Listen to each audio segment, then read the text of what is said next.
तो आइए बच्चों, आज हम बात करते हैं मानव श्वसन तंत्र के बारे में। इससे पहले हमने मानव में पाचन के बारे में चर्चा की है। तो देखिए, श्वसन तंत्र होता क्या है। O2 व CO2 यानी ऑक्सीजन और कार्बन डाइऑक्साइड का विनिमय जो पर्यावरण, रक्त और कोशिकाओं के मध्य होता है, श्वसन कहलाता है। यानी जो ऑक्सीजन हम लेते हैं, बदले में CO2 निकालते हैं, तो उनका जो आपस में विनिमय, आदान प्रदान है, वो पर्यावरण, रक्त एवं कोशिकाओं के मध्य शरीर के अंदर संपन्न होता है। इस प्रक्रिया को हम कहते हैं श्वसन। तो ही श्वसन की परिभाषा। अब हम बात करते हैं कि मानव में श्वसन, पता है आपको कि फेफड़ों के द्वारा होता है। फुफ्फुस में O2 जाती है, बदले में CO2 बाहर आती है। मनुष्य में श्वसन तंत्र को दो भागों में बांटा गया है। सबसे पहले आता है श्वसन मार्ग और दूसरे नंबर पे आते हैं फेफड़े। श्वसन मार्ग के 6 भाग हैं। सबसे पहले आता है इसमें नासाद्वार, नासापथ, ग्रसनी, कंठ, श्वास नली, श्वसनी, और दूसरे नंबर पे आ जाता है आपके फेफड़े। इन सबसे मिलकर के आपके श्वसन तंत्र का निर्माण होता है। देखिए, सबसे पहले बात करते हैं श्वसन मार्ग के बारे में। तो श्वसन मार्ग ये क्या कि इस मार्ग से होकर वायु फेफड़ों में प्रवेश करती है। यानी ये भाग है, अभी इसके आंतरिक भाग चलेंगे। इस मार्ग से होकर वायु फेफड़ों में प्रवेश करती है तथा बाहर जाती है। तो इस मार्ग के निम्न भाग हैं। तो ये श्वसन मार्ग कौन सा भाग है? हमारे नासा मार्ग, यानी कि नाक जिसे हम कहते हैं।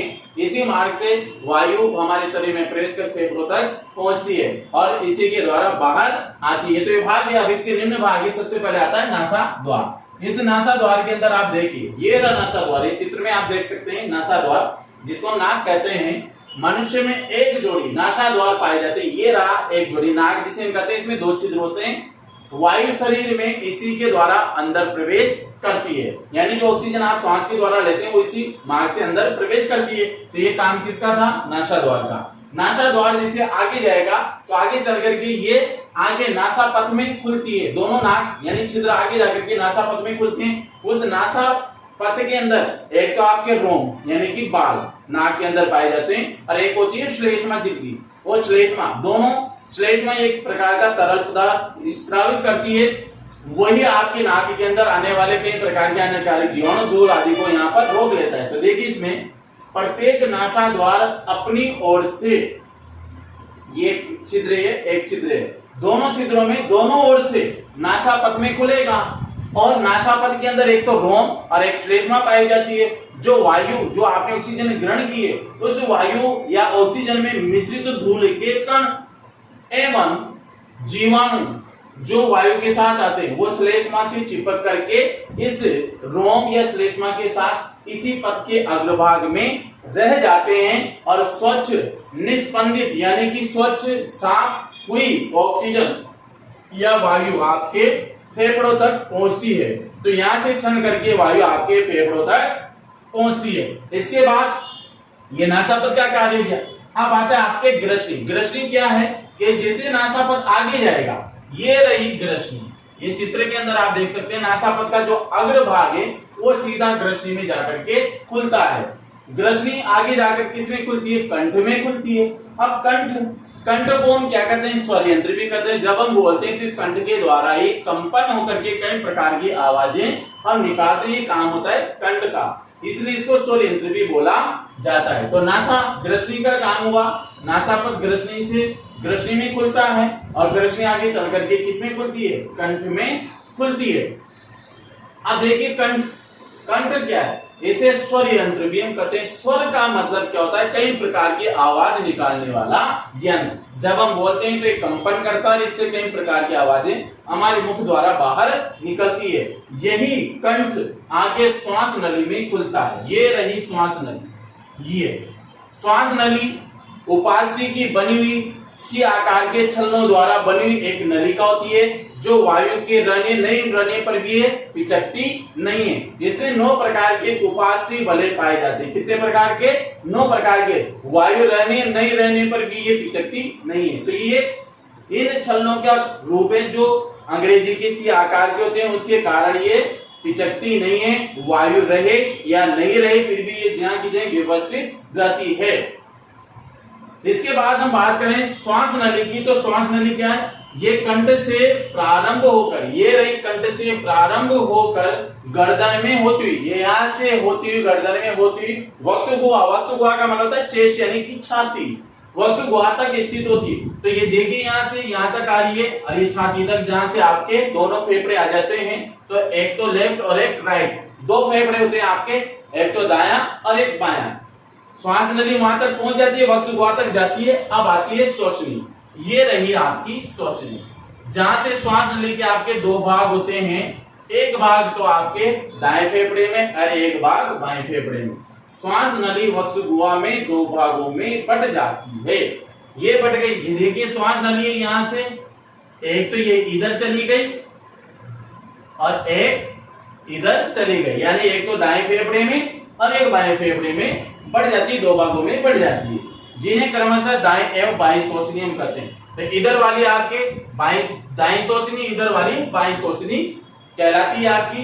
प्रत्येक श्वसनी फेफड़ों में प्रवेश करती है। अब ये श्वसनी जैसे जाएगी तो ये फेफड़ों के अंदर प्रवेश कर गई, चली गई, तो इस प्रकार से फेफड़ों के अंदर प्रवेश करती है। अब हम बात करते हैं कि अब आता है आपका दूसरा भाग, फेफड़े। फर्स्ट भाग में आपके 6 भाग हो गए पूरे फेफड़े। फेफड़ों में श्वसनी, ये रही श्वसनी, ये आगे जा रही है, इधर भी जा रही है, इधर भी जा रही है। फेफड़ों में श्वसनी आगे कई शाखाओं में, यानी कि हम बात करें कि फेफड़ों में जैसे श्वसनी आगे जाती है तो आगे कहीं चल करके कई शाखाओं के अंदर क्या होती है, बढ़ जाती है, जिन्हें हम क्या कहते हैं, श्वसनिकाएं कहते हैं। क्या कहते हैं इनको, श्वसनिकाएं कहते हैं। ये देखिए यहाँ पे लिखा हुआ है, आगे चल करके कई भागों में शाखाओं में बढ़ गए दाएं और बाएं ओर, जिन्हें हम क्या कहते हैं, श्वसनिकाएं कहते हैं। प्रत्येक श्वसनिका के आगे, जैसे कि आगे देखते हैं तो गुब्बारे जैसी इस प्रकार की संरचनाएं आपको दिखाई देती है, गुब्बारे जैसी, जिसे हम क्या कहते हैं, कूपिका। ये देखिए यहाँ पे ये कूपिका, तो ये गुब्बारे जैसी संरचनाओं में परिवर्तित हो जाती है, जिसे हम कहते हैं कूपिका। और कूपिका की दीवारों में, अब ये कूपिका है पूरी, तो इसकी दीवारें जो ये, इन दीवारों में रक्त कोशिकाओं का जाल बिछा होता है, जिससे विसरण की क्रिया द्वारा उच्च दाब से निम्न दाब की ओर, तो उस विसरण की क्रिया द्वारा ऑक्सीजन इन रक्त कोशिकाओं द्वारा ग्रहण की जाती है और उसमें कार्बनिक पदार्थों से क्रिया करके CO2 के रूप में बाहर निकाली जाती है। तो यह प्रक्रिया कहलाती है श्वसन। ये भाग होती है आपके मानव में फेफड़ों, श्वसन तंत्र के श्वसन मार्ग और फेफड़े। इसी के साथ ये श्वसन तंत्र आपको समझ में आया होगा, श्वसन मार्ग और इसके भाग और फेफड़े। इसके बाद हम बात करते हैं श्वसन मांसपेशियां क्या होती है, यानी कि डायफ्राम, जिसको हम कहते हैं ढांचा, जिसको हम पेशियों कंकाल का बना हुआ ढांचा कहते हैं। तो गैसों के आदान प्रदान हेतु डायफ्राम काम करता है, O2 CO2 के आदान प्रदान। ये मांसपेशियां श्वास को लेने छोड़ने में सहायता करती है, जिसे हम श्वास लेते हैं तो डायफ्राम उड़ता है, श्वास छोड़ते हैं तो डायफ्राम वापस पुनः बैठ जाता है। नेक्स्ट है मध्य पट। मध्य पट का मतलब ये रहा आपके डायफ्राम कंकाल पेशी का बना होता है, यानी कि ये मांसपेशियों का, यानी कि पसलियों का बना होता है, जो वक्ष स्थल की सतह पर पाया जाता है। वक्ष स्थल का ये है, ये सतह पर पाया जाता है। यहाँ पे ये श्वसन के लिए उत्तरदायी होता है, क्योंकि इसी का उठना और बैठना श्वसन को दर्शाता है। मध्य पट के संकोचन से वायु नलिका से होती फेफड़ों के अंदर क्या होती है, प्रवेश करती है, अर्थात निश्वसन की क्रिया होती है। निश्वसन का मतलब हमने ऑक्सीजन को अंदर ग्रहण कर लिया है। और मध्य पट की स्थिति यानी नॉर्मल, जैसे श्वास छोड़ देते हैं तो नॉर्मल अवस्था में आ जाता है मध्य पट हमारा, यानी डायफ्राम। तो वायु फेफड़ों से बाहर निकलती है तो नॉर्मल हो जाता है, श्वास लेते हैं तो ऊपर उड़ जाता है, अर्थात उच्च श्वसन की क्रिया होती है। इसी के साथ हमारा आज मानव श्वसन तंत्र इसी के साथ समाप्त होता है। आपको समझ में आया होगा। अगर आपको ये समझ में नहीं आए तो आप मुझसे पुनः पूछ सकते हैं। तो ये होता है मानव में श्वसन तंत्र। धन्यवाद।